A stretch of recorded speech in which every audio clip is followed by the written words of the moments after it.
you're going to be hitting real hard on the spiritual. And that's not everything.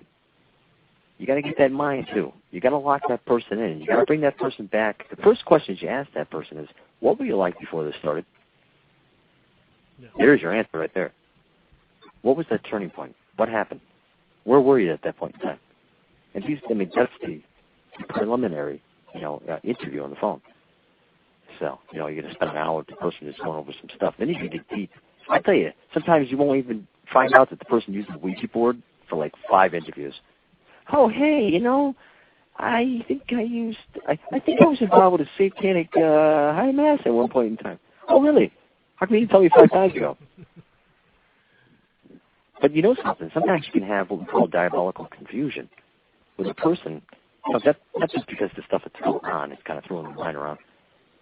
It has a way of influencing the person so they get kind of so scattered that they can't even really coagulate their thoughts. I've had it happen to me, going to cases. I've, go to cases multiple times and all of a sudden I get lost. But that could happen naturally for me, so it happened to me today, so.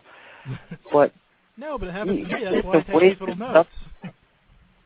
It causes some type of mix-mash, or you said that you were going to be somewhere with this client, and then the client gets all the information wrong, or you're supposed to meet somewhere, or, sometimes it just seems a little bit outside of the natural, so you can have that. We call it diabolical confusion, and you can become what we call a soul victim. And it doesn't mean that you're going to become possessed as an investigator. It just means that you might be coming too close. One thing I suggest to any investigator out there, don't ever become emotional about a case. I don't even care if it's about a little tiny girl with blue eyes and blonde hair. She's no different than a guy who's burly and carries bricks. You can't do that because the demonic will use that against you. You can't. It's a human being, period. Doesn't matter if it's male, female, doesn't matter if it's... But when we rush for the child, the only reason why we do that is because we have the lack of understanding of the child. So it's very important that we get there because we have some certain ways that we can work with younger children that we've developed over the years, We also have personality tests that we work with the person. Even when we're working with them from the beginning, like with an interview, even the preliminary interviews, kind of constructing of, who is this person? What kind of person is this? And then we can draw from that interview, we can say, well, good night, and we'll talk to you again maybe next week or something. And kind of just talk back and forth and like somebody would take a skull and try to remold it. We try to see if we can figure, from what they've told us, what, is there anything that's deceptive? When we ask them certain questions, we're open about things. We ask some pretty personal questions. But I won't get into that. But. No, but you have to. Though. I call it reverse engineering. Oh yeah. Like for the, sounds cool. It makes it easier to describe the process to somebody. You take the pieces they give you and you tear it all back apart, and then you go back through it with them. Yeah. So. And sometimes you find a horror. Sometimes it's the worst things. You can see why the demon thought it was easy pickings. This person. Oh yeah. I had, we'll give you a case example.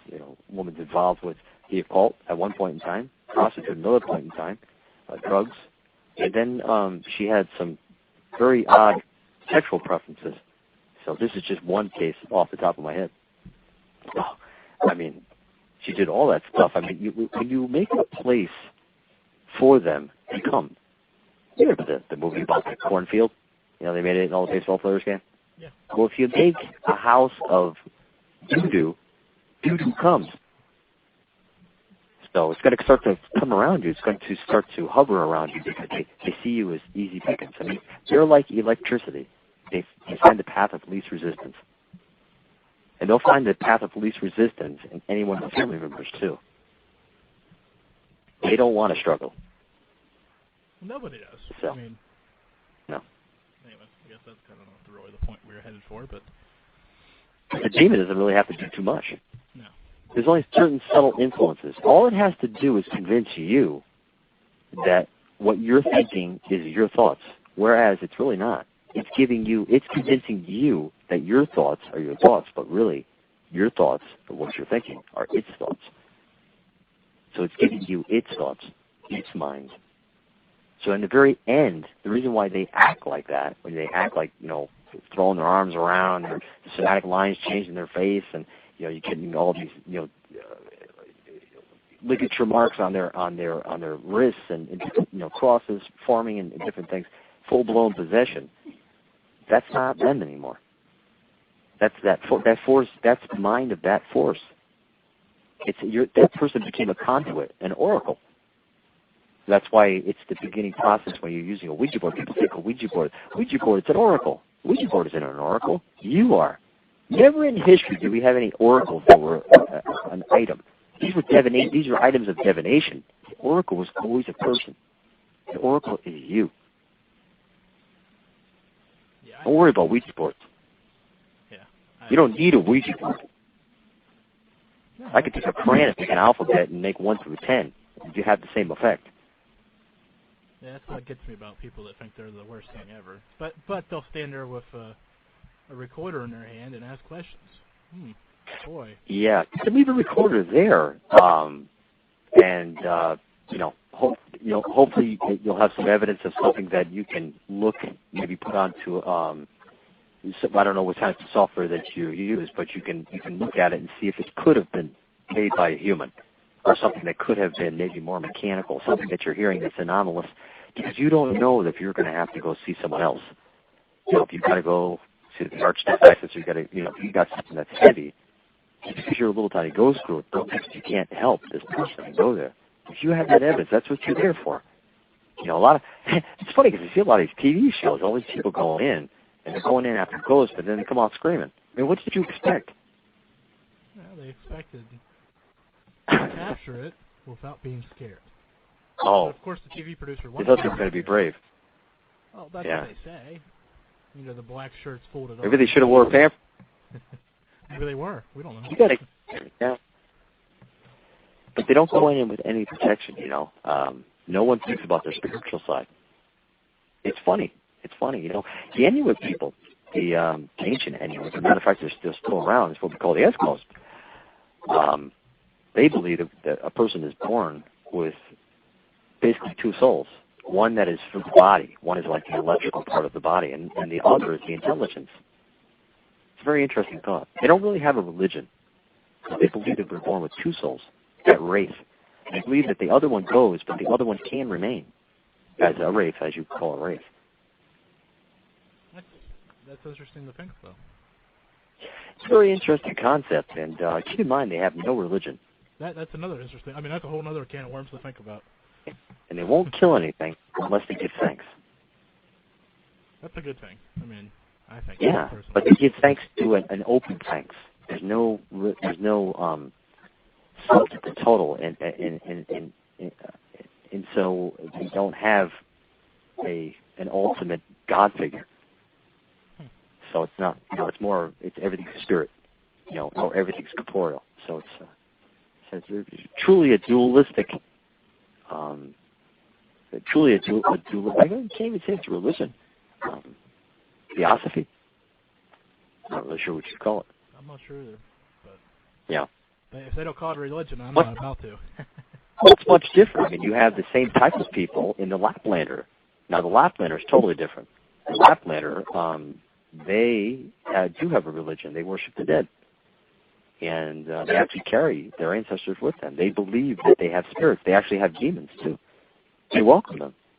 They have demons to do things when they want something done that's more of a negative thing, and they have things, spirits that are with them, sometimes family members and whatnot. They believe. This is what their belief is. And they live with these dead on a constant level, 24 hours a day. They were it said that they were some of the blackest witches on the face of the earth at one point in time. Very feared. So there's not much information about them, but the reason why I bring it up is because the Laplanders live in teepees, much like, not too far from the Eskimo, but there's 2 separate ideas here. Different directions. Yeah. And they really truly do have a religion because they are in worship of their ancestors, and they're in worship of even spirits that have never walked the earth, which you would construe, I would construe, and they would construe as demonic. But they use this in more of a negatory, more malevolent way. So they send out that spirit to do. They have, I'm sure you've read maybe in the Encyclopedia of Witchcraft and Demonology, or books like that where the witch would have her familiar. This is from the older times. This is not, I'm not talking about witchcraft today. I'm talking about a different form of witchcraft. It's more going back long, long ago, But this is what the witchfinder generals were looking for, familiars and whatnot. But they're familiars. Like I said, some of our family members or whatnot, and they're in worship with this. They have certain celebrations. In Mexico, they also have a Day of the Dead. You even find it, even still, even in the Catholic faith, we have an honor of the dead. And for the saints, also a separate day for the saints. So it is found. So if it's something where the worship of the dead would be in relation to religion, I would imagine. See, the Laplanders have not been classified. Really haven't been researched very much, but that is considered a religion. There you go, dave-considine, religious demonologist, bringing us. I don't want to say obscure religions tonight, but yeah, sure. No, this it's very, very strange. They make contact with their ancestors and they do stuff for them, almost akin to your European fairies and elves, which. If you look at the fairy mounds and you look at the mounds of the dead, they were the same mounds. So they kind of did something different there. They didn't really give it the idea of being dead. It's almost like their dead became fairies. They became a different type of being. It's almost like their dead weren't even part of this world anymore. And they became a completely different thing. When someone died over Europe, they became one of the fairy, one of the fari, if they were earthbound, because what they believed was that the fairies were the angels that fell, and any ones that fell because of anything that association with these fallen angels. So the fairies were still being formed. I mean, even their people that would have died like within weeks, they would say that if the person was like led a loose life, that they would join the fairies. And these were earthbound spirits, and they were in worship of that. But they kind of disassociated their loved ones. The loved ones and the ones that were kind of seen in a benevolent way were up in the sky in some heavenly place. But these ones here, these fairies and these elves and these pukas and these different ones, they seem to be more earthbound. And these were the ones that took up residence in trees and different things like that. It's very strange how the different regions and spread out like that and different ways of thinking about it. So you have the disassociation from with the earthbound spirits in the European style there. They're kind of disassociating that these are our family members now. These are fairies. So if it's a spirit, an earthbound spirit, they disassociated from it. And if you look at Germany, the disassociation was vampires. The people over there are actually afraid of their dead. They believe that a family member might be a vampire upon a stake through their body straight to the ground. So there's a lot of fear there. Yes, that's kind of weird how they think about all the different. I mean, especially that's European even. That's still kind of close together. You'd think they'd be so different. Different beliefs there. And you'll find it very strange that some distant areas hold the same, the same beliefs. Because if you look at what is practiced in the areas of southern Mexico, in those areas down there in Guatemala, it's the same as you would see over in Hawaii. And that's a big expanse of the Pacific there.